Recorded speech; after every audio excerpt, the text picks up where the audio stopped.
For Gabriel Heater and his up-to-the-minute news of the world, presented by Four Hands Toothpaste. And good evening, everyone. The last communique of World War II is in. Russia proclaims tomorrow as VE Day. The Russian people were told tonight for the first time of Germany's unconditional surrender.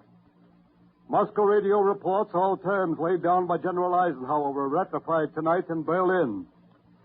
Field Marshal Keitel and Admiral Friedberg signing for Germany in the presence of Lieutenant General Karl Spatz, Air Chief Marshal Sarah Pateda, Field Marshal Zhukov, and General de Tassigny. There was some anxiety in many quarters today when 10 hours went by without any proclamation in Moscow. Russia evidently waited for the official hour, 1 minute past 6 tonight, Eastern Wartime. And Russia evidently waited for the ratification in Berlin, for the crowning hour of German humiliation, unconditional surrender in the capital where the war was planned. And they evidently waited for the final death rattle in Dresden and Prague, where the fighting came to an end but a few hours ago and surrender became official 1 hour ago. And now the guns are quiet everywhere in Europe, and the lights are on, and the hearts of men and women are lifted in thanksgiving as millions say tonight, "Mine eyes have seen the glory of the coming of the Lord." Peace in Europe. Peace in Europe. Hitler's war produced one photograph which belongs with those words, peace in Europe. A house in London had just been hit by a flying bomb. People were killed. Rescue work was going on. The picture shows a woman warden carrying out a child. The child crying, pressing its cheek on the woman's helmet, clasping her neck. There's fresh blood on the woman's hand. And the London newspaper which published that picture wrote these words. This picture tells us much. It tells us children were on the front line. It tells us it must never happen again. The guns are silent and the lights are on. And the people know the miracle has come to pass. Here's a forecast. My first after VE Day. Full victory over the Jap before President Truman is 62 years of age. He's 61 today. For the power now released for the grand assault on the Jap is staggering in weight beyond all human imagination. Hardly a man alive is able to compute all that crushing might. Never has any one nation ever had to face so great an avalanche in men, planes, ships, tanks, and guns, and all the weapons of war, and the wrath of an outraged people. 1 more year for the Jap may prove to be a long time. Am I over-optimistic? Only 16 weeks ago, the Nazi had 7 or 8 million men, well-fed, well-armed, and well-entrenched. Von Rundstedt counterattacked in Belgium. And you and I heard people say we've lost a year in supplies, a year of war. That was 16 weeks ago, and unconditional surrender was ratified tonight in Berlin. There will be dramatic surprise in Japan as well. And reunion here at home before many people believe possible now. Here's a headline for which I've been campaigning, I and others. No more Nazi prisoners are to be brought here except any who are now en route. Good. Use every possible inch of shipping space to furlough or discharge every man we can spare. Here's an item for the Jap. Hitler's contribution to the defeat of Japan. 300 U-boats, all said to be in good shape. Nazi U-boats. Said to be equipped with the latest device for long journeys. They're being turned over tonight through the Allies in good shape. Here's an echo of a long, long nightmare. Benito Mussolini's widow is a prisoner in Allied hands tonight. Well, the brownout is lifted here at home. The lights show in the Capitol building on the dome.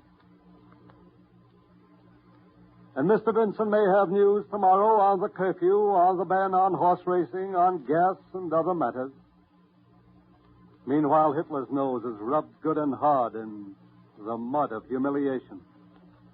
Germany bans all Heil Hitler greetings, all Nazi salutes, and the number of German prisoners in American and British hands runs into so many millions, it may be more than the combined total of all American and British troops on all European battlefronts.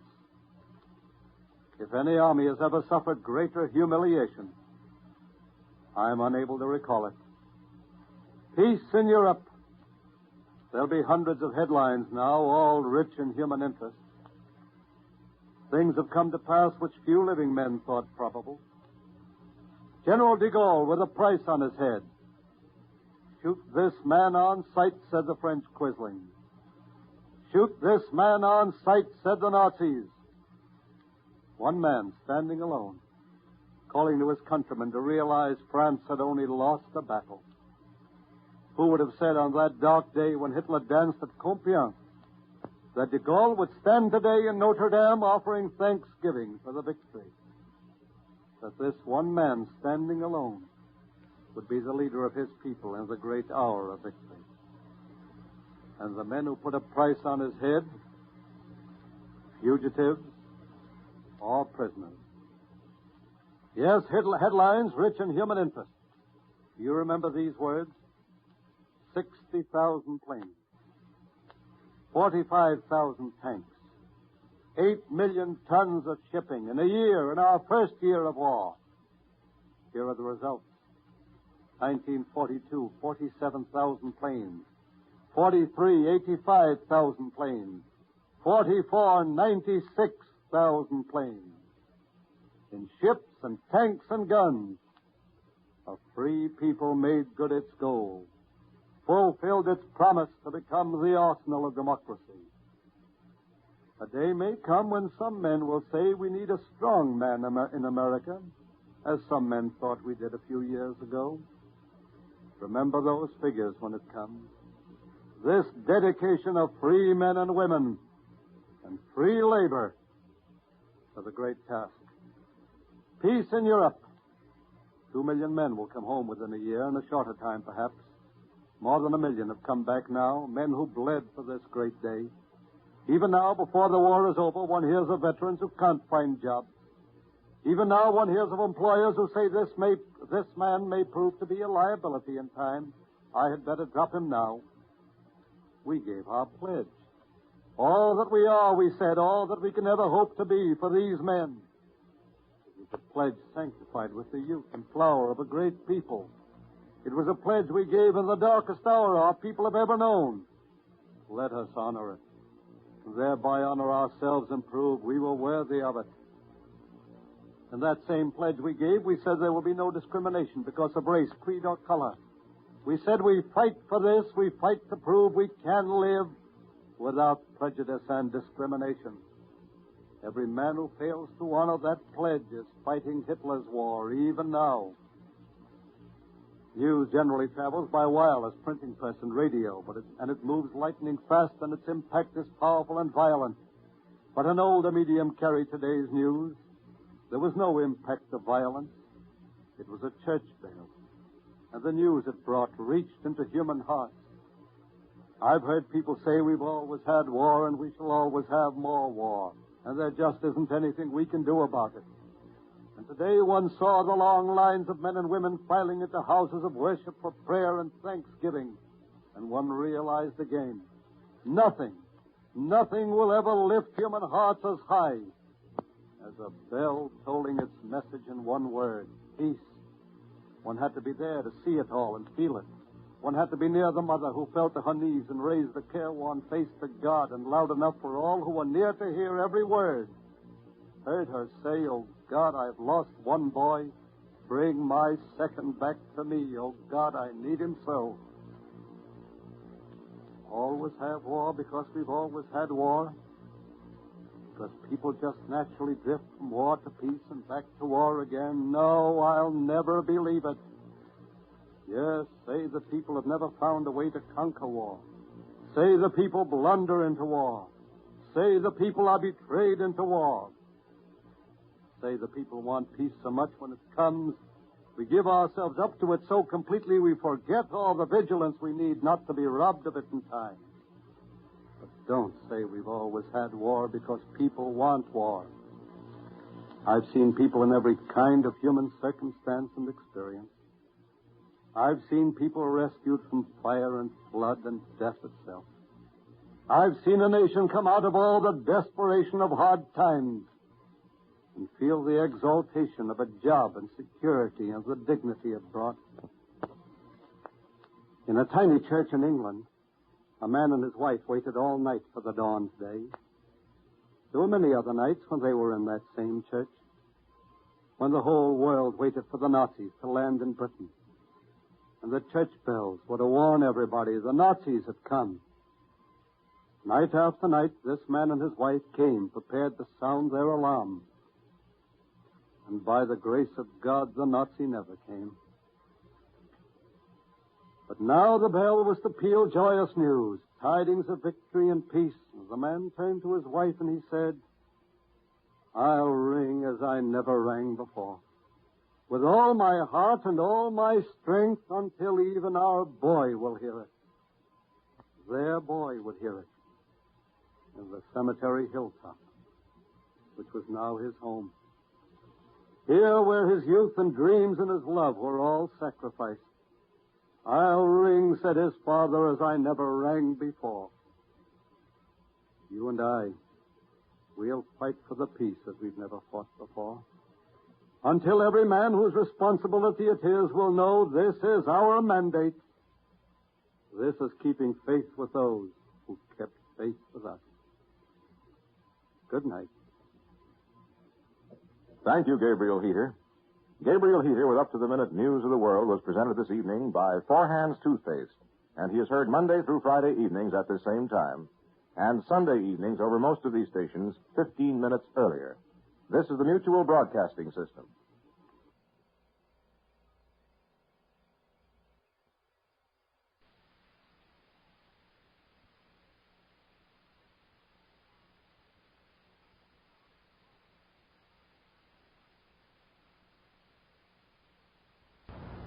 Eleven o'clock, Monday, May 7th, 1945. Vandeventer reports the latest worldwide news, prepared and edited in the WOR newsroom. Brought to you by the brewers of Hoffman Beer, the beer that tastes just like the finest tap beer fresh from the keg.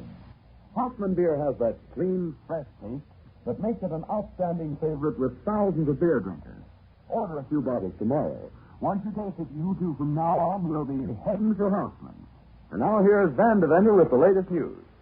In many respects, this has been a lamentable day, despite the fact that it's been celebrated throughout much of the world as VE Day. There seems to be no doubt that what the Germans have surrendered unconditionally. The Germans admit it, and it's not denied by any official sources. And yet, it's a lamentable day. Millions of American troops have fought a magnificent fight. They were joined by millions of Russians and millions of British, French, and other national groups. Germany has been brought to her knees, and yet through some unfortunate quirk of fate, the whole beautiful effort of General Eisenhower and his staff has ended on a note of discord. It must be fairly obvious to everyone at this hour that despite the celebrations, despite the news, and despite the lack of official denials, that this has not been VE Day. Millions of lives have been lost to bring the Germans to their knees. For a little more than 3 years, the troops and their commanders have lived for the day when German generals would sign the unconditional surrender papers. There's no doubt that they prepared for it. There can be little doubt that what they had thought out is in a complete way, all of the details which would be best for the American people and for the world at large. And yet there was that quirk of fate which is jarring the war to its end. Here's what happened. Edward J. Kennedy, the chief of the Associated Press Bureau in Paris, telephoned to the London Bureau of the AP this morning with the announcement that the war is over and that the Germans surrendered at 8:41 New York time last night. He gave the details. The surrender was signed for the Germans by Colonel General Jodl, or General Eisenhower by his chief of staff, Lieutenant General Smith. A French and a Russian general added their signatures. The terms were signed in a little red schoolhouse in Reims, France, where General Eisenhower had his headquarters. Kennedy's story contains a statement made by General Jodl. He had his information, and there's little reason to doubt that he had it all correctly. But it was not supposed to be released. Whether he made the mistake or whether some Army officer made the mistake is beside the point. It was not supposed to have been made public in any way which would have given it the appearance of authenticity. Maybe Kennedy was overzealous to get the news out. Maybe it had been given to him by some underling in press relations. Any one of dozens of things might have happened, but none of them should have happened. It must be borne in mind that General Eisenhower has said several times that when VE Day comes, it will be announced by the chiefs of state, meaning President Truman, Prime Minister Churchill, and Premier Stalin. It would not be announced until all fighting had stopped, and he said the troops in the field would know of the surrender before the people at home. And there's a reason for that. It takes time to inform troops in the field. Fighting went on today in Czechoslovakia, and it's quite likely that some American casualties were suffered. Therefore, hostilities had not ended. General Eisenhower wanted none of the casualty telegrams to be delivered from Europe after the announcement of victory. From the very day on which he was named Commander-in-Chief of the Allied Forces, he has fought this war to save every possible Allied life. He has fought the war to bring it to a successful conclusion, and no doubt had prayed for this day when the Germans surrendered. He wouldn't want it confused by a premature announcement. And yet, that's what happened. There is, of course, some supposition that Premier Stalin has forced the withholding of the announcement. A definite statement was made to the effect that President Truman and Prime Minister Churchill were ready to make the announcement at noon today, but that Stalin said that he wasn't ready. President Truman said that he had an agreement to say nothing until all three could announce it at once. During the afternoon, the British Ministry of Information announced that Prime Minister Churchill would make a statement at 9 o'clock this morning, New York time, and said further that tomorrow will be considered VE Day in the British Isles. That tended to confirm rather than to deny the Associated Press report. There still was no announcement from the White House until 7 o'clock tonight, when it was stated that Mr. Truman will speak at 9 o'clock tomorrow morning. That broadcast will be carried by WOR, and presumably it will be the announcement we've been waiting for. Mr. Truman's broadcast will be followed by a transcribed broadcast from London by Mr. Churchill. If Mr. Stalin also broadcasts, that also will be transcribed and rebroadcast by WOR. Thus, it's lamentable that the war has been brought to its conclusion on such a note of discord. It has done nothing more than excite the press, the American people, and raise a barrier. Tonight and throughout the day, the White House has been flooded with telegrams from editors throughout the nation complaining about the treatment at the hands of the military in Paris. They objected to the lifting of filing privileges for all of the Associated Press. They charged the action at Supreme Allied Headquarters was a violation of the fundamental rights of free press. And during the evening, the restrictions on the AP were lifted for all of their correspondents but Mr. Kennedy. I have no way of knowing at this moment who is responsible for the error and the mix-up, but it certainly is unfortunate. During the day, there's been general celebrating here in New York, in Paris, and in London, where the news was accepted as gospel. Some of the smaller towns in Washington and on the West Coast, there was less rejoicing. They apparently waited for the official announcement. Today, Times Square in New York was jammed by a shouting, milling throng of thousands upon thousands of persons. Many of them were much the worse for drink. Some persons were injured, either in the joyous celebrations, but only a few arrests were made. Tomorrow, New York City schools will be open as usual, regardless of the official announcement. Schools in smaller communities likewise will follow regular schedules. On the battlefronts today, there also have been developments. There has been serious fighting between German troops in Prague and the partisan forces. Tonight, General Patton's 4th Armored Division is less than 6 miles from the city limits of Prague. It's pushing ahead against amazingly slight resistance to go to the rescue of the embattled citizen army. The German commanding these troops is reported to have defied the order of Admiral Davis that the German troops lay down their arms and submit to unconditional surrender. He was quoted as saying on a German-controlled radio station that he intends to fight until the path is cleared for him to return to his homeland and liberate the Germans from Bolshevism. But he has a rather hopeless job ahead of him. The situation is not quite clear in Norway. The Germans there are reported to have given in under the Danish command, and there was one report late this afternoon which said that these German forces were prepared to march into neutral Sweden to be interned. No official announcement has been made on that action. However, there are reports tonight that an Allied fleet has entered Oslo harbor and that Allied troops are about to be landed. They perhaps have landed already. Another Allied fleet is reported entering Trondheim harbor. A late report from Paris tonight says that the King and Queen of Belgium have been liberated by the United States 7th Army from their prison quarters 8 miles east of Salzburg. And so the European phase of the greatest war in history already has, or soon will, come to an end. But But in the Pacific, there's still much fighting ahead. The Japanese realize that the world is against them, but are preparing to fight to the end. Japanese positions in the southern sector of Okinawa have been brought under American guns, and the 1st Marines and 10th Infantry troops have scored new advances.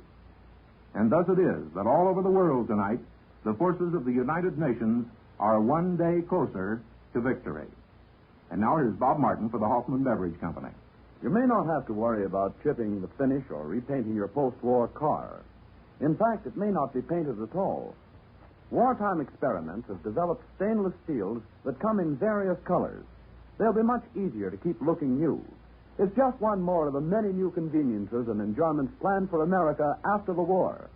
But for beer drinkers, there's a new enjoyment to be had right now. It's Hoffman beer, the beer that has the clean, fresh taste of finest tap beer fresh from the keg. When you pour a glass of Hoffman beer, notice its rich, creamy color, just like that on a glass of beer drawn from the tap. When you drink it, notice its clean, fresh taste, just like that of the finest tap beer you ever drank. So ask your dealer for Hoffman beer in the popular quart-sized bottle. Once you try it, you too, like thousands of others, will be heading for Hoffman. And remember, Hoffman beer costs no more than ordinary beer.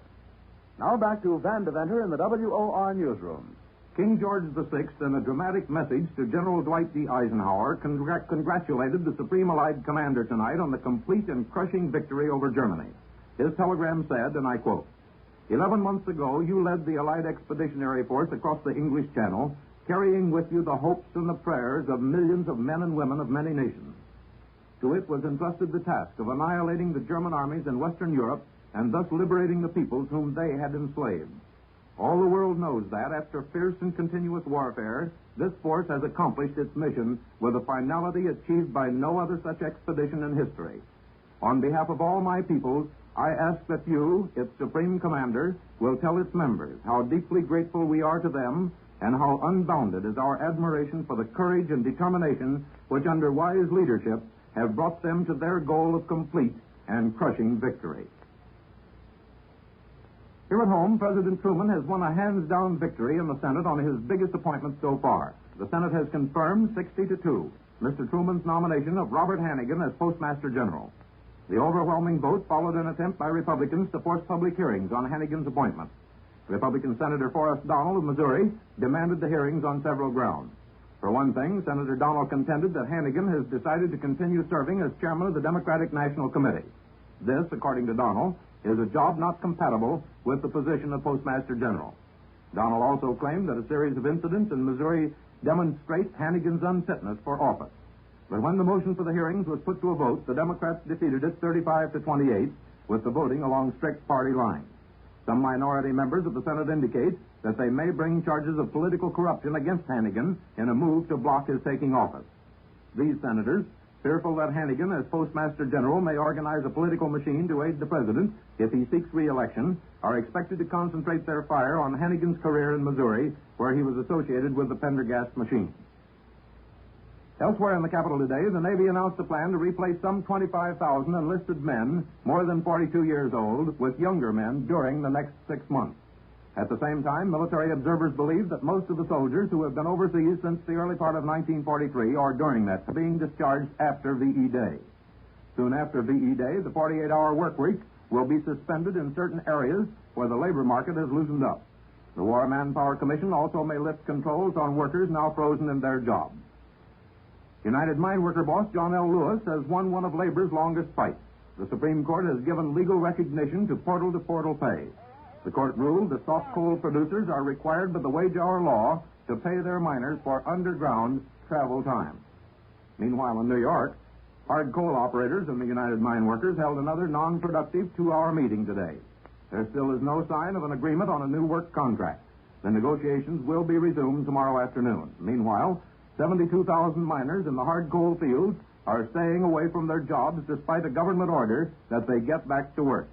The work stoppage began last Tuesday when the work contract expired. The government seized the mines last Thursday. Neither the operators nor the miners' representatives would make any comment at the end of today's negotiations. Meanwhile, a holiday in the sale of kosher poultry was started today by more than 90% of New York City's 5,000 dealers. That's according to an industry spokesman. This spokesman added that it would continue until dealers could buy and sell at ceiling prices. Receipts at the city's live poultry terminal dropped 46% below those of last Monday as raisers anticipated the dealers' action and shipped much of their poultry to other cities. Now here's a brief recapitulation of the news at this hour. There has been a premature announcement of VE Day, but both President Truman and Prime Minister Churchill are expected to clarify the announcement at 9 o'clock tomorrow morning, and their words will be broadcast by WOR. There has been general celebrating in New York, Paris, and London, but many smaller communities took the victory announcement in stride. There's still a war in the Pacific to be fought, and it will be long and hard. There was heavy fighting around Prague and Czechoslovakia tonight, and the Allied fleets are reported to have arrived in Oslo and Trondheim harbors. Some German fleet units are reported still holding out in Copenhagen. Here at home, the President has won a victory in the confirmation of Robert Hannigan as Postmaster General, and the Navy has announced a plan to replace older men in the sea service as soon as possible. And that's the news at this hour. And now here's Bob Martin for the Hoffman Beverage Company. Join the thousands of beer drinkers who've discovered Hoffman beer.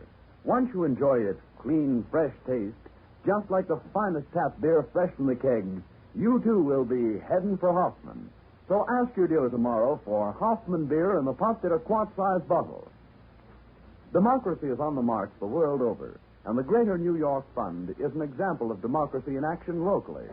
A gift of this year's campaign aids the 408 local hospitals, health, and welfare agencies participating in the fund. Support the Greater New York Fund with your contribution. Listen to Van Deventer with the latest news every evening at 11 o'clock. Brought to you Monday, Wednesday, and Friday by the Hoffman Beverage Company of Newark, New Jersey, a member of the United States Brewers Foundation. This is Bob Martin speaking. The Herald Tribune news will be heard following station identification. This is the Mutual Broadcasting System.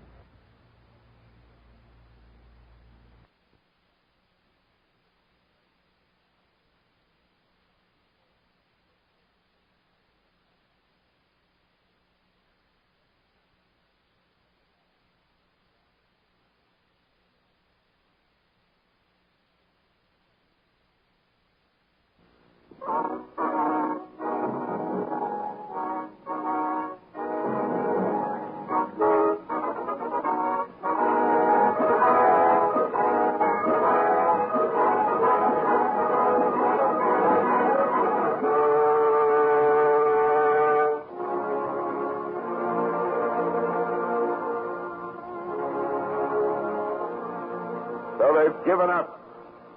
They're finally done in, and the rat is dead in an alley back of the Wilhelmstrasse. Take a bow, G.I. Take a bow, little guy. The Superman of tomorrow lies dead at the feet of you common men of this afternoon. This is it, kid. This is the day, all the way from Newburyport to Vladivostok. You had what it took, and you gave it, and each of you has a hunk of rainbow around your helmet. Seems like 3 men have done it again.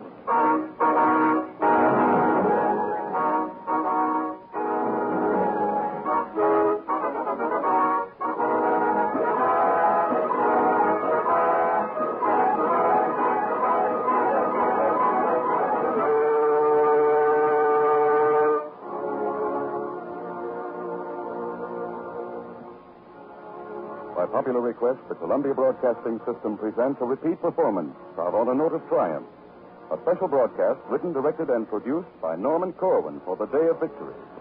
Martin Gable is narrator, and the music is by Bernard Herrmann. Martin Gable in Norman Corwin's On a Note of Triumph.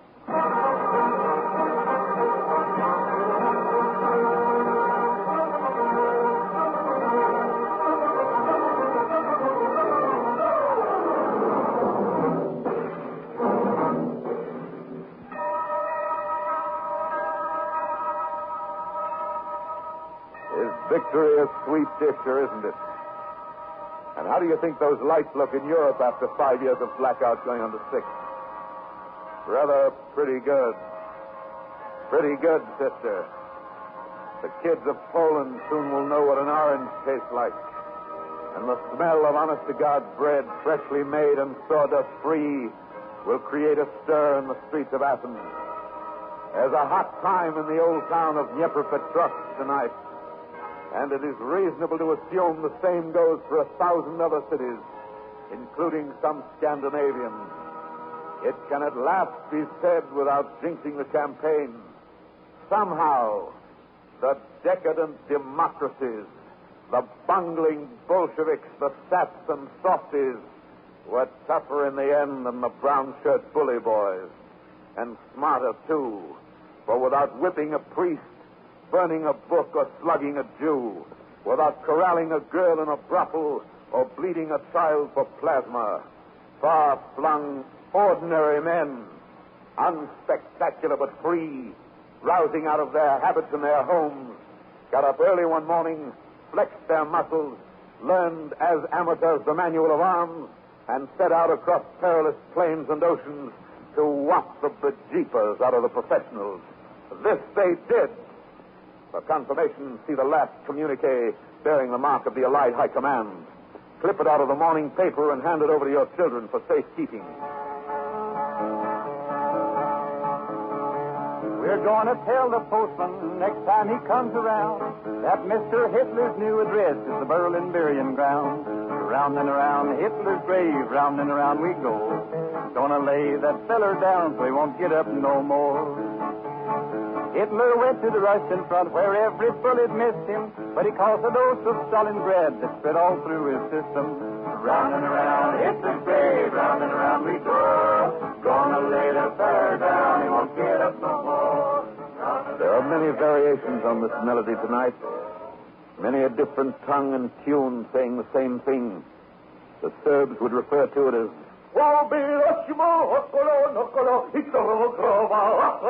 the Danes. The Greeks have a word for it.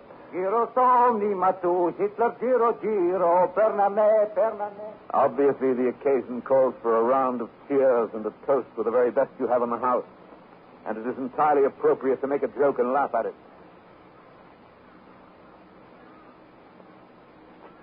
But fix your eyes on the horizon.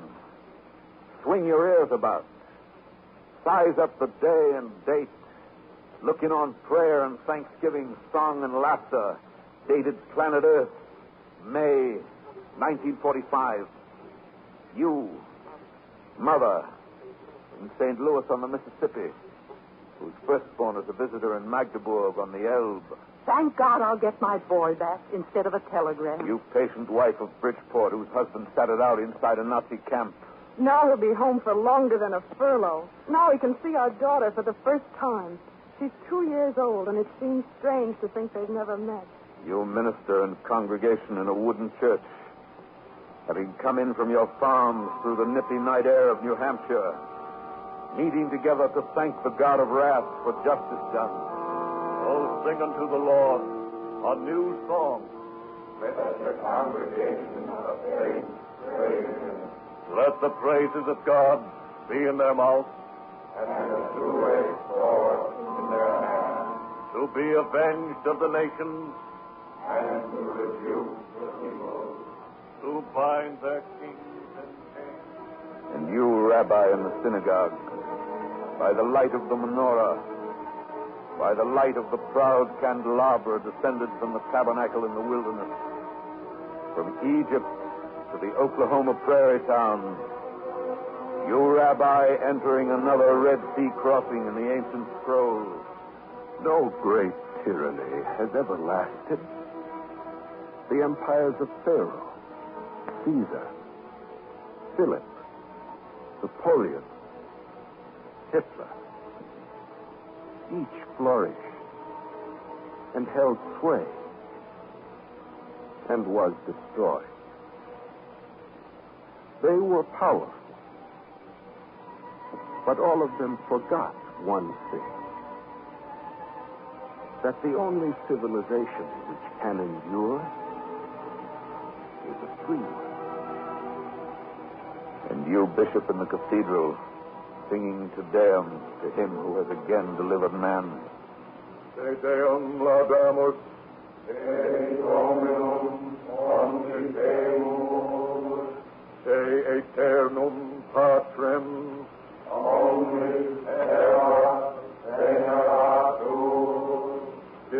Agnes Angelique. Have you time right now, listener, to stop in at 100 million homes? Some of them with plaster loose from the last bombing. Some in towns where townsmen's blood mixed lately with rainwater in the gutters. In farmhouses of steppe and upland. In mining villages with regimented chimneys. In apartments of executives where decor is impeccable and genuine utrillos hang. In tenements where L trains go by every 7 minutes with a rack and roar. It's top of the evening. Hip, hip, hooray. How about another drink out? And a very good time being had by all. Meanwhile, the crowds gather.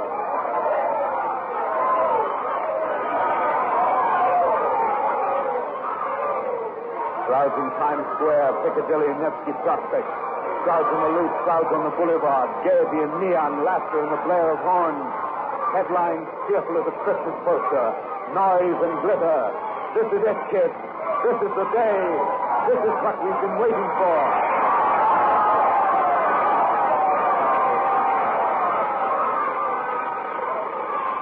But through the din, the clamor, you hear a voice. In the hearing of your conscience, don't you get a whisper? Listen. Yes. Nothing yet. Just clouds. But listen close. Take your good ear out of low range. Twist it high. Hoist it up to cirro-stratus country. Up to where a B-29 has wing room.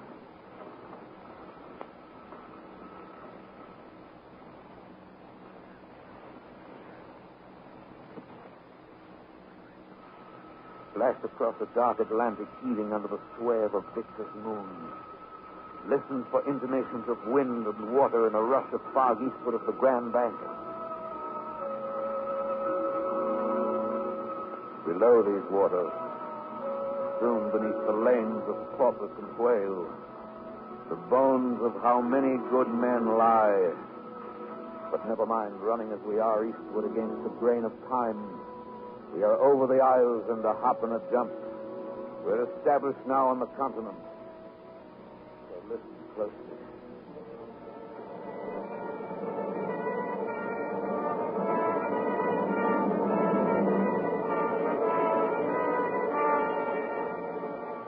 In just a moment now. Don't expect to hear a metallic speech from a rosette of amplifying horns on the high poles of the public address system.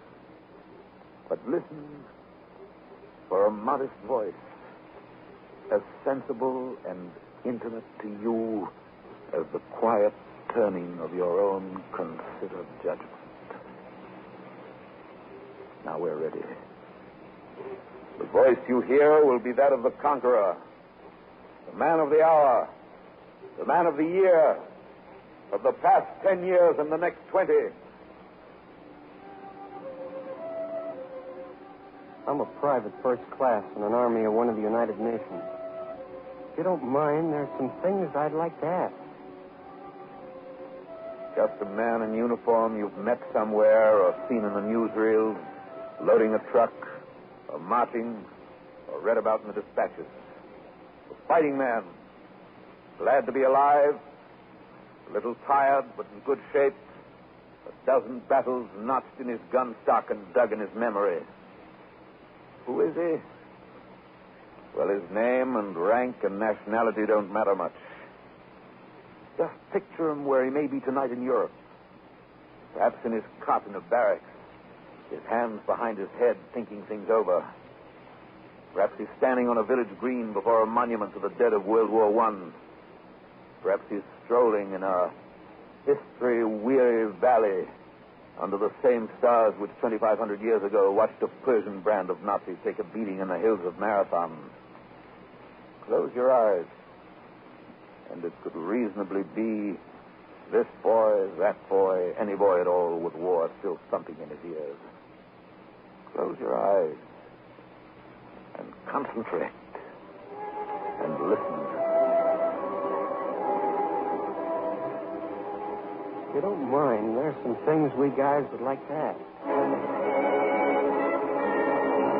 First of all, who did we beat? How much did it cost to beat him? What have we learned? What do we know now that we didn't know before?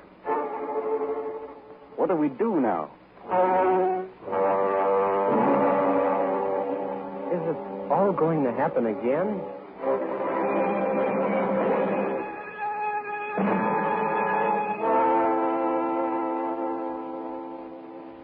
Can it be? In the interim between the making of a toast and the drinking of it, such questions on the lips of fighting men tonight? Questions from areas of truce, insistent, footnoting the surrender? Who have we beat?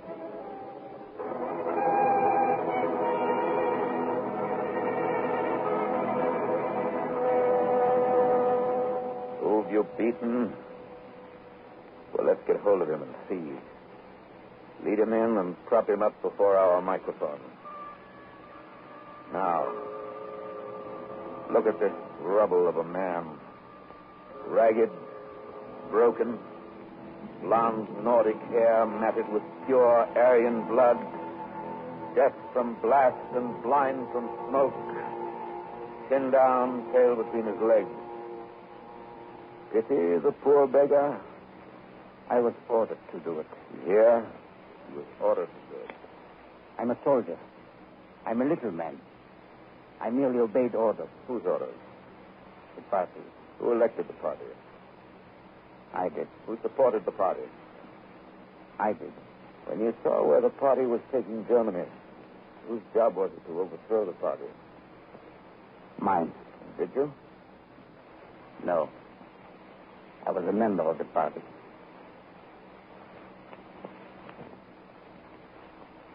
He's meek. Now, he answers questions. He stands before you, gun rest, palms empty, steel whip confiscated, wounded, defenseless, thrown upon your tender mercy, the quality of which you trust will not be strained. Observe him. Note him well. Now, if you wait until we spin the mic about so that it picks up the winter of a not long bygone year. It was the year Broker's Tip won the Kentucky Derby, and 3.2% beer was proclaimed morally fit for Americans to drink. It was 1933. The mic, reversible, goes back to it.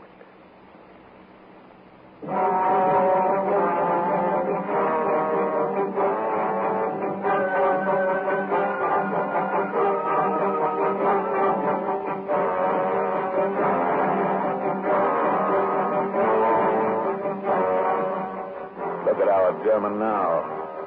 Fat and sassy, swastika on his armband, cobblestone in hand, ready to advance the cause.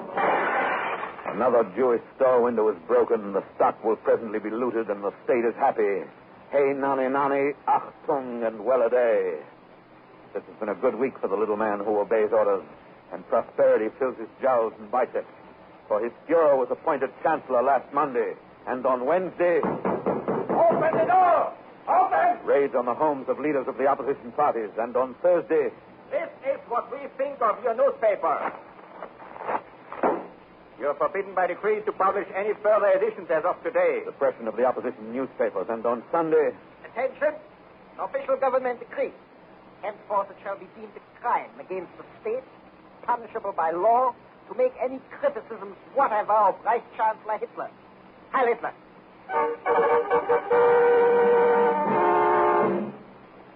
All this in the first week they were in the saddle. Every week then after for 12 inbreeding years of 52 weeks each year, week in, week out. But looking around carefully before speaking. The leather heels on the door stoop and the bell ringing insistently at 3 a.m.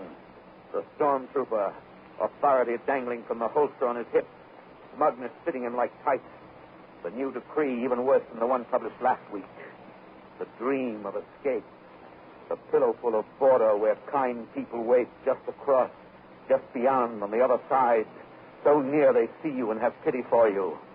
And then the awakening in the room in Dusseldorf. You're under arrest. Put your clothes on. Come with me. Violence beyond the fitful dreams of the straitjacketed maniac in the asylum. Tear out his belt by the roof. If his face comes off with it, all the better. Arrogance enough to dwarf an Alp. God has manifested himself not in Jesus Christ, but in Adolf Hitler. Last week pillage, this week murder, next week burn the books and don't forget the Bible. Fourth week in April, trial of 1,000 priests and nuns. The men who were masterless but free now have a master but no freedom. However, they have discipline and a scapegoat, and one can go far on that. Hunger and poverty and a couple of big contributions from a couple of big industrialists were enough to get them started, and fancied treasons, foreign and domestic, kept them going. Also cruelties to make skin creep on the sweating scalp, the fat and hairy fist against the fragile mouth.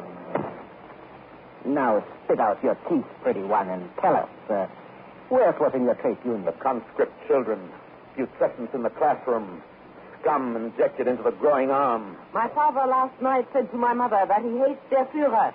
Good boy. Where do you live, hon? Last week purge, this week push, next week break a treaty, form an axis, give a hitch to Franco. Meanwhile, the small businessman who didn't kick into the party is framed on a trumped-up charge of listening to the British radio and is thrust protesting on a table for the guillotine. No, I'm innocent. I have no radio. I'm innocent, I tell you. No, This week and every week, the staggering lie. Nations stripped and tortured like a captive girl, while sidewalk superintendents stand by around the world and look on, fascinated. Even if they watch, of course, death warrants issued to themselves and to their sons.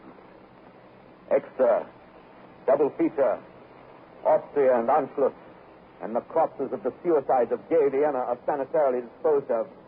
Darkness rising, pageants and parades, drapes and flags and searchlights in the goose steppe. Next week, umbrella dance at Munich. Salome bearing the head of John the Czech. And coming soon, too soon, lavish spectacle, millions in the cast, curtain going up.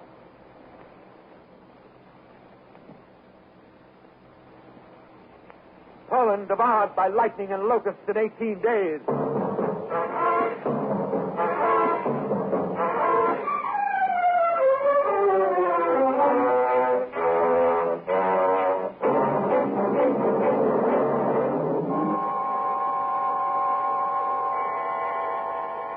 Eastward look. The land is bright. You can read an occupational order by the flare of the burning church. 1,600 of the townspeople are locked in there, but their screams have fizzled out, the children's being the first to cease. In the ruddy-complexioned evening of disgust, study, if you will, the reflected glow on the face of the little man who obeys orders. He hasn't had as much fun as this since the day he split open the professor's head in the well-planned scuffle on Freubelstrasse.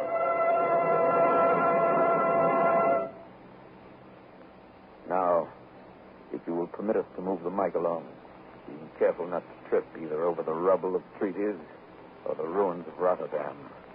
We'll have a word with the same little man who last month pasted Denmark and Norway in his scrapbook. Will you explain why Rotterdam was bombed and thousands of its people killed after the city had surrendered? Yeah, sure. Schrecklichkeit.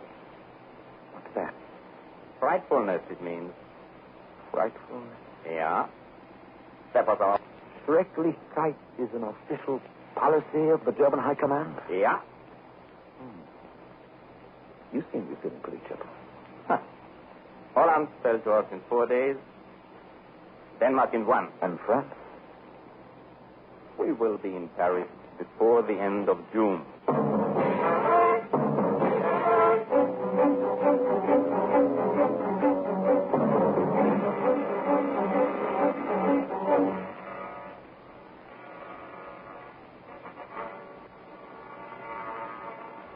Scene. A clearing in the forest of Compiègne before the end of June. Occasion, unconditional surrender of liberté, égalité, fraternité, caste in order of appearance. Hitler, the sunshine boy, Goering, of the splendid Nordic belly, von Brauchit, the man who looks like a rat, Ribbentrop, the rat who looks like a man, assorted admirals, generals, flunkies, plenipotentiary. Tyra, the reporter, stands at the edge of the clearing, watching the party advance to the armistice car. His eyes are on the face of the Fuhrer, who the other day did a little dance for the newsreel cameras when he learned the good news of the death of France. He glances slowly around the clearing, and now, as his eyes meet ours, he grasps the depth of his hatred, revengeful, triumphant hate. Suddenly, as though his face were not giving quite complete expression to his feelings, he throws his whole body into harmony with his moves. He swiftly snaps his hands on his hips, arches his shoulders, plants his feet wide apart. It is a magnificent gesture of burning contempt of this place. The gloating hour is to be remembered. File it away in a bomb-proof corner, if such there be, against a better time, if such can possibly arise. Meanwhile, other gestures of contempt soon fill the night skies over London. A cocky pilot, little man with wings, smiles in German, and the bombardier spits on his punctual hand, in forewarning of which below the news is published on the blacked-out air. And the workers of Britain, in bed with the aches of a long day at the factory, overtime, no Sundays off, roused now from their body-warm blankets in a cold room, shuffle along to the damp shelter, leery, pooped out, hoping not to catch a direct hit or a sore throat. And, inevitably, in some postal zone or other, the hit is a direct hit. And the kid with the bright blonde hair and the turned-up nose moans all night among the rubble because his left leg hangs in the blackened tatters. And he cries to his mother, who is dead.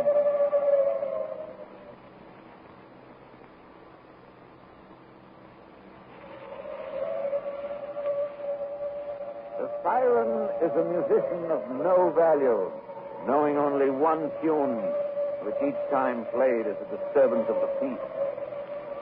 Oh, in the prime of the Luftwaffe, when there was nothing west of Dunkirk save prospects of invasion, the tenor of life in London was considerably beneath that of Berlin.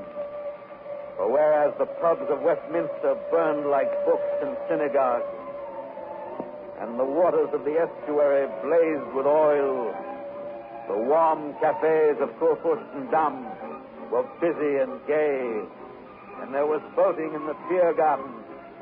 The waltzes of J. Strauss of Austria, now part of the Reich, were especially lilting in the ballroom of the Adlon. The dances of A. Dvorak of Bohemia, lately absorbed by the Greater Germany, were gay as could be, and the contralto in the Rathskeller, abrim with charm, sang feelingly the leader of E. Grieg of Norway, Reich Protectorate.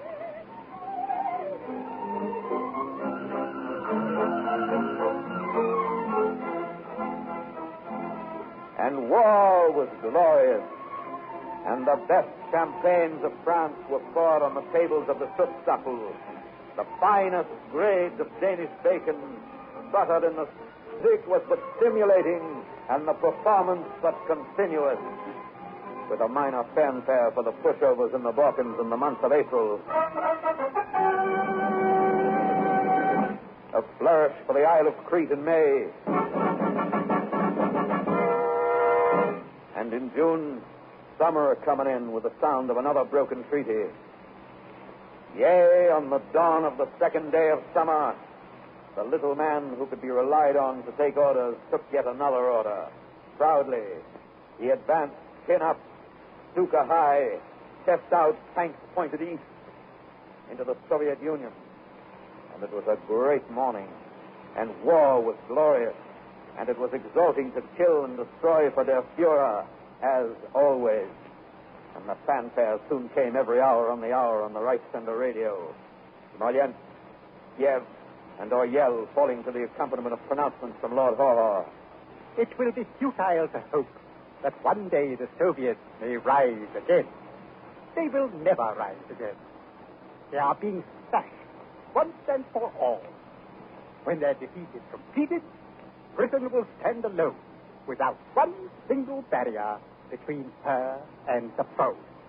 Bryansk, Odessa, Rostov, encirclement of Leningrad, siege of Moscow, Russia staggering under the bulletins of DNB, and the sale of Russian-German dictionaries boomed in Leipzig, city of books and culture. At about which time the little man took another swig of captured vodka, stripped another carload at Lublin, herded naked men, women, and children into hot showers to open their pores for the gas chamber, and then sat back in his barracks and listened to waltzes on the loudspeaker in the prison yard. Later, in conformity with the predictions of seasoned military observers, the Russians were crushed at Stalingrad, and that was the decisive blow. Hitler, the giver of orders, said so himself. Said no power on earth could push the Wehrmacht back from Stalingrad. The word of him in whom God hath manifested himself. What Hitler had put asunder, no man could join, and that was that. And the wave of the future swept all before it, and the century of the uncommon Aryans opened up ahead, and Germany was promised.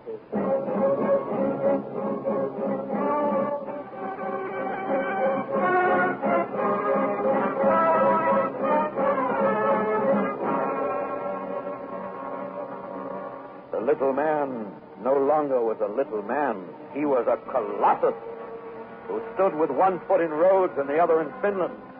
He clapped his hands and a tanker went down off Atlantic City aflame. He blinked his eyes and there ensued mighty thunder, and Tobruk was his in a day. He inhaled, and 1 million slaves trembled in his galleys. Nothing like him ever was. He was organized from the womb, often illegitimate with state approval, to the grave of his enemy. His brand was on the soul of his victims, and the planet fitted in his palm.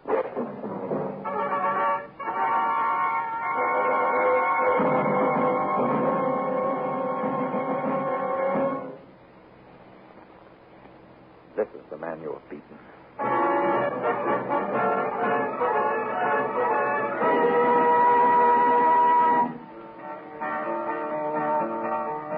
German Army General Staff, I guess they missed connection. They went 100 miles a day, but in the wrong direction. Round and around Hitler's grave, round and around we go. Gonna lay that feller down so he won't get up no more.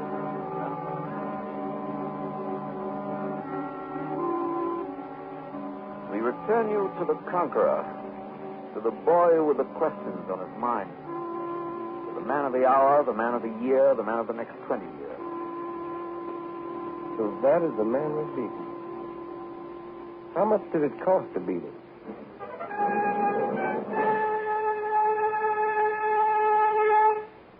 How much did it cost? Well, the gun, the half-track, and the fuselage come to a figure resembling mileages between two stars. Impressive, but not to be grasped by any single imagination.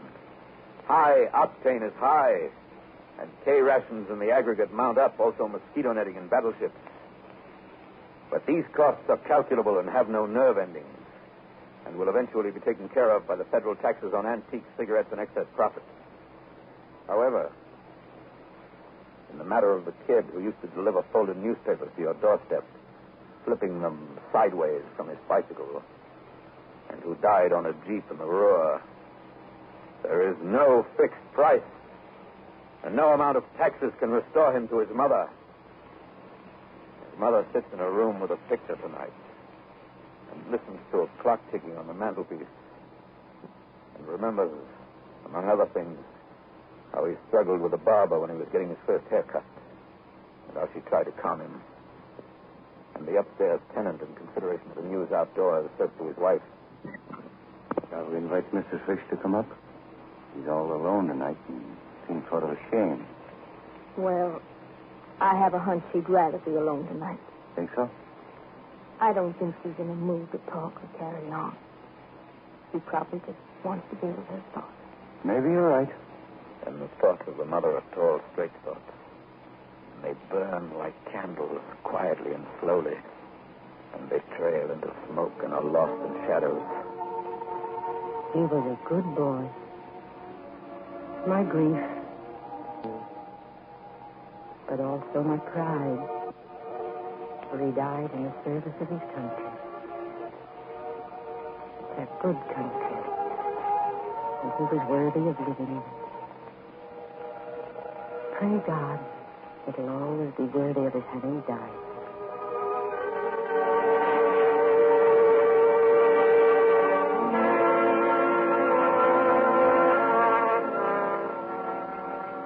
Most of the fallen young leave mothers and fathers alive and awake tonight. And if you wish to assess the cost of beating the fascists, you must multiply the closed files in the departments of war by the exchange value of sorrow, which is infinite. It has no decimals. Not to be overlooked either in such reckonings tonight is the international character of the love of human beings. Since this phenomenon never has been bounded on the east by Eastport. Elsewise, what is a notice like this doing in the busy pages of the London Times? To my dearly beloved boy, Donald H. Collins, fighter pilot RAF, on this your 21st birthday, reported killed in action, September 6, 1941. Sadly missed, Mother.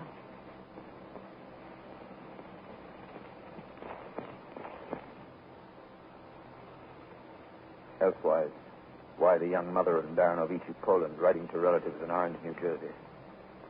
My dear Moishkele, and all my dear ones, on the 25th, there was a massacre here. People were thrown like dogs into privy. Children were thrown alive down wells. We are still among those who have been able to survive. But for how long? We expect death every day. Moishkele, your family is no more. Not one of them was left alive. But I envy them. Must close this letter now. It is impossible to describe our torment. The one thing that you can do for us is to revenge yourselves on our murderers someday. Alas, even a little revenge. Shall the balance sheet be balanced? By whom? How? No combination of savants and learned cogs, holes punched in cards and electric motors. No brow containing Euclid could be else than baffled by the simplest problem of the cost of hunger in a baby's bones. Have you paid something of the cost? Well, you're not through paying. And the bill's not settled. For in this way and that for the rest of your days, the cost will appear. It will present itself in the form of deductions from the paycheck, in a surplus of widows and fatherless children, in the remembering eyes of the sweetheart, in the tubercular lung of the stunted girl, in the stammering speech of the shell-shocked boy, in babies never to be conceived on love beds never lain in. Shall the balance sheet be balanced? Whom? How?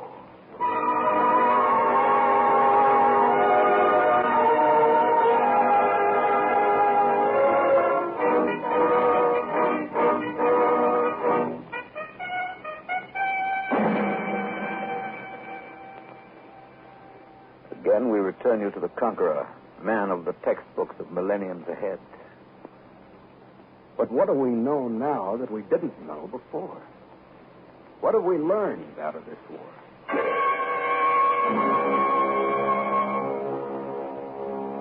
What have we learned? For one thing, evil is not always as insidious as advertised, but will upon occasion give fair warning. just as smoke announces the intention of flame to follow. Never has disaster had so many heralds as this war. Cassandra spoke from every lecture platform, and the notices were posted high and low. A cabinet minister resigned at Downing Street protesting. A president cried quarantine. Moscow sent food and guns to Barcelona. A housewife of Duluth boycotted German goods. An emperor of Ethiopia said in good French before the statesmen of Geneva, Je suis venu pour avertir l'Europe de la catastrophe qui l'attend. I came to give Europe warning of the doom that awaits it. Je suis venu pour défendre la cause de toutes les petites nations menacées d'agression. I came defending the cause of all small people who were threatened with aggression. Aujourd'hui, le problème a une portée beaucoup plus étendue que l'agression italienne en elle-même. C'est la sécurité collective. The problem today is much wider than merely a question of Italian aggression. It is collective security. La moralité internationale est en jeu. It is international morality which is at stake. Dieu et l'histoire se rappelleront de votre jugement. God and history will remember your judgment. Signs and portents. It was no furtive tapping on the windowsill at night, but clamorous pounding in the public square. Blow after blow like a monstrous drop forge, beating into shape the time to come. And the time came, and the prophecies matured. The storm arrived and was no surprise to the barometer, the Jew who had cautioned.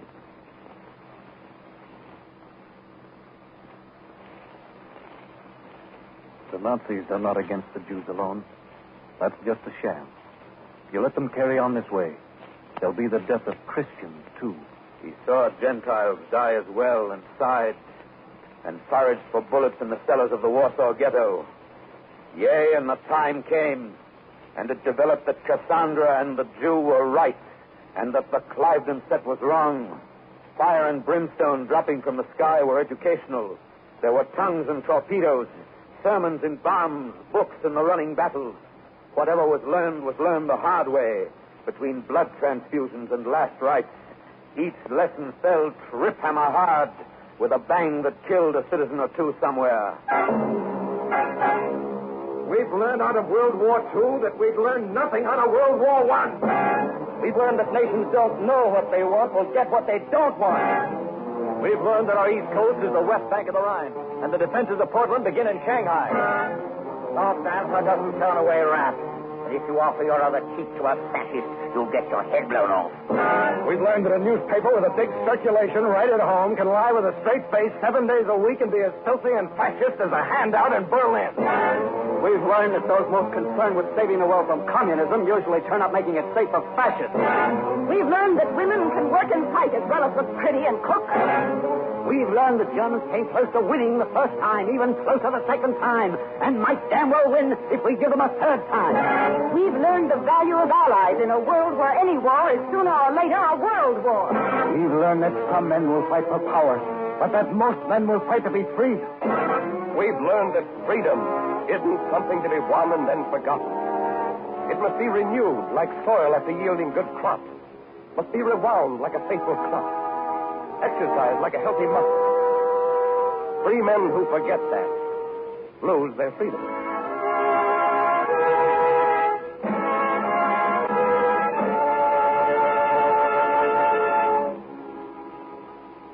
These and many more. These are the lessons our sons and brothers have turned to dust to teach us. And whether victory will stick and the dead be not made fools of depends on whether what we learn is held as close and constant as a catechism. Come summer and prosperity, come winter and the wolf, come ebb tide and come flood.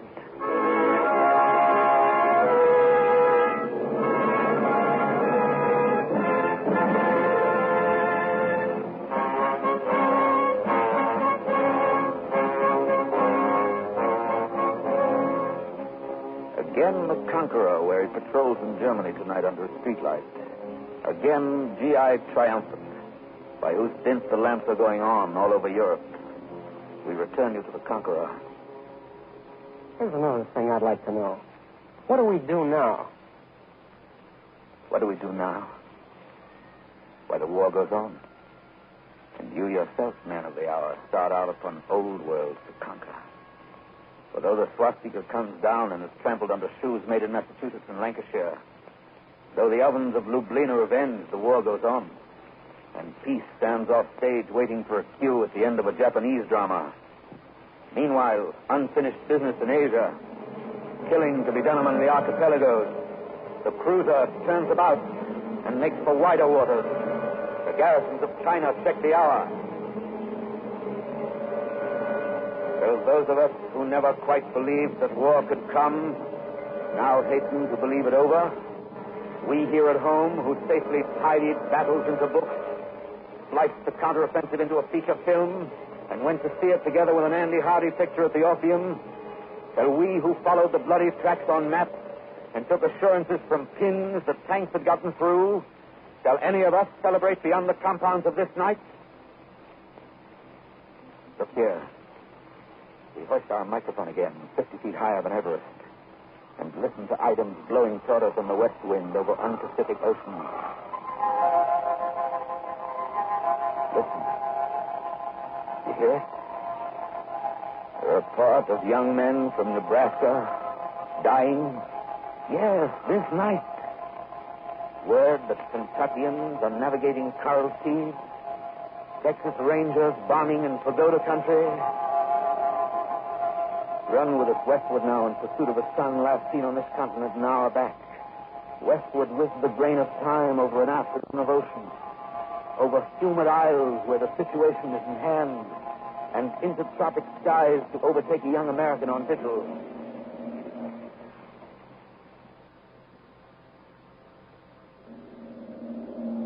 Ahoy there!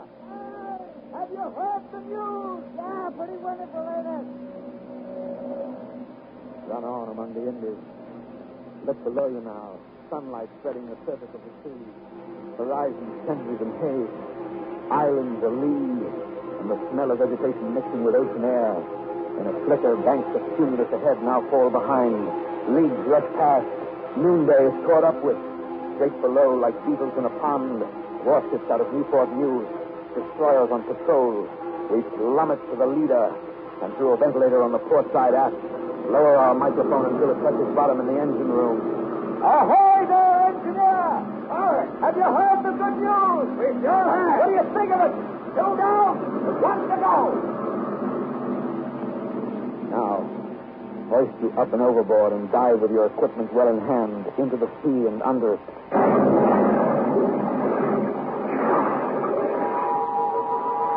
5 fathoms down we go. Steady now. Look up. The roof of ocean lifts and settles slowly. Tufts of seaweed pinned against the ceiling.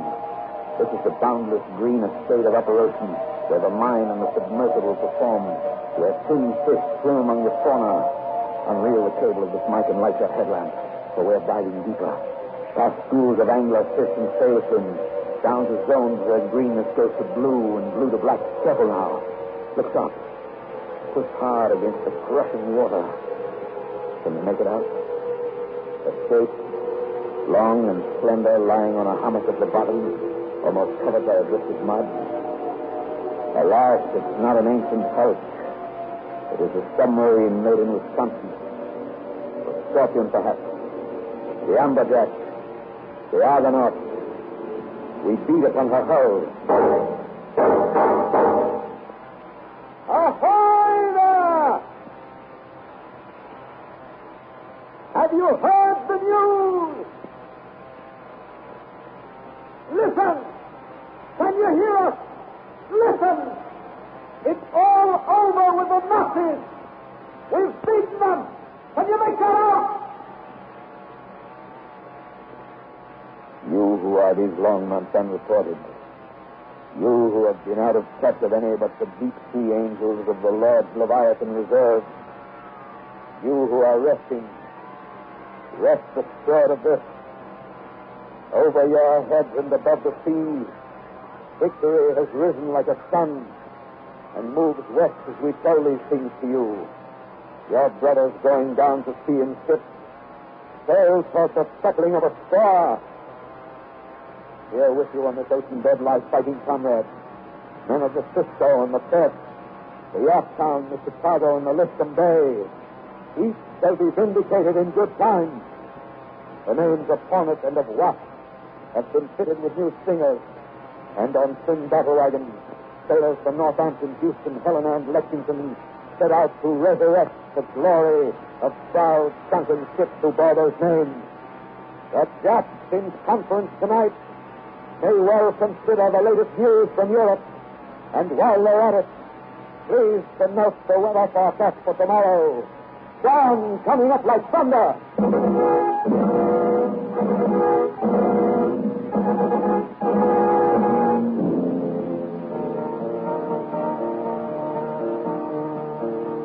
Let me tell you, hero, now that Hitler's down, better buy a black Simone because you're on your last go round.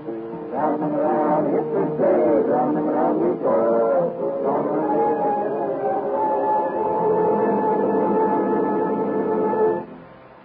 We return you to the Conqueror. Yeah, the war goes on, that's understood all right. But when we finish with the Japs and the whole thing's over, well, what then? Is it going to happen again? Soldier, when the sweet morning comes and you're mustered out, when you get paid off, you know your ticket in your wallet, the guarantee of delivery, the street and number, and the places you've dreamed about in foxholes. You must not forget to take along your homework in the barrack bag.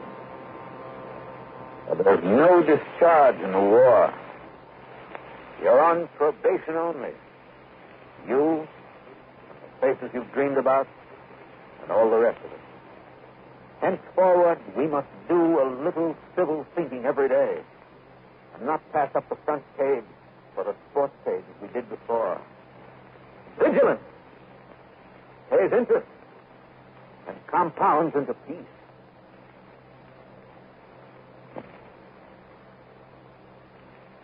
A little civil thinking every day. That is the homework, yes. Shooting your mouth off against the bad appointment and the shoddy referendum. Storming the redoubts of the local schickelgruber. Voting in season and demanding of your representative that he be representative.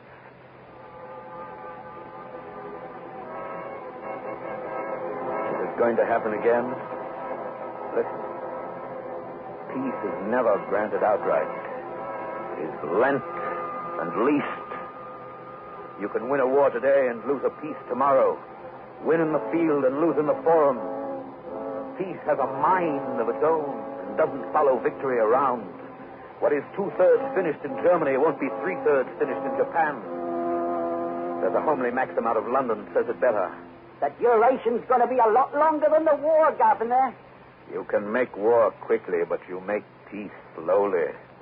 It takes a second to break a peace, but a long time to put it together again.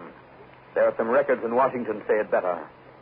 Congress took only 8 minutes to declare war on Germany. And in the same session, it took only 5 minutes to declare war on Japan.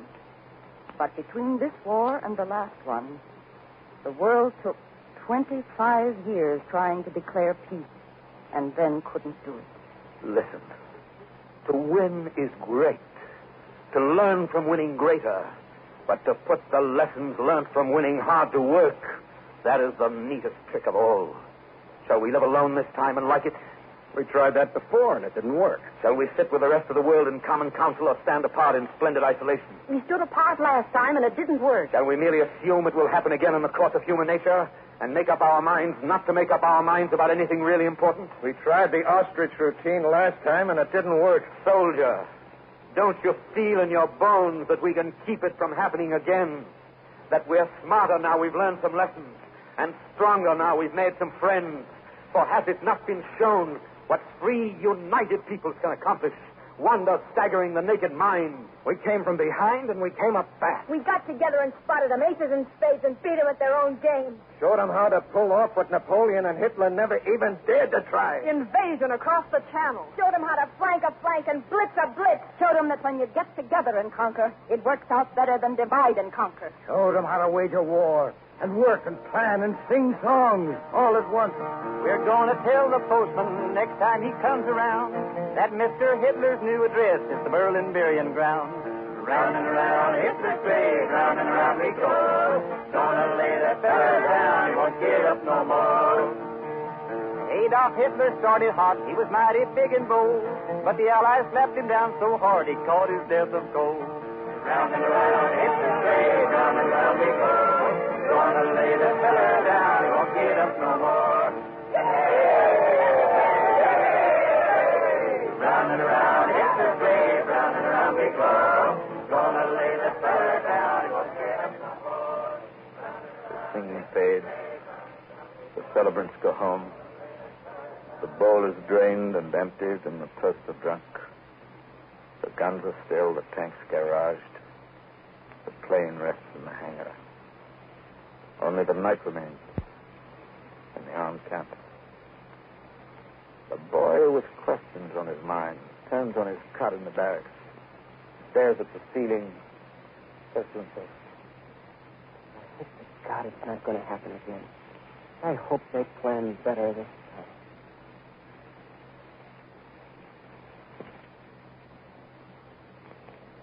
Outside, the dew of morning glistens like a hope, and light of day is just beyond the local curve of Earth.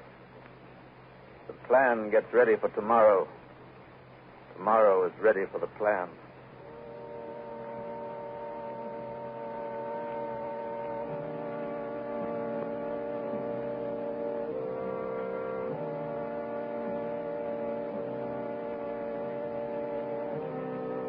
Lord God of trajectory and blast, whose terrible sword has laid open the serpent, so it withers in the sun for the just to see.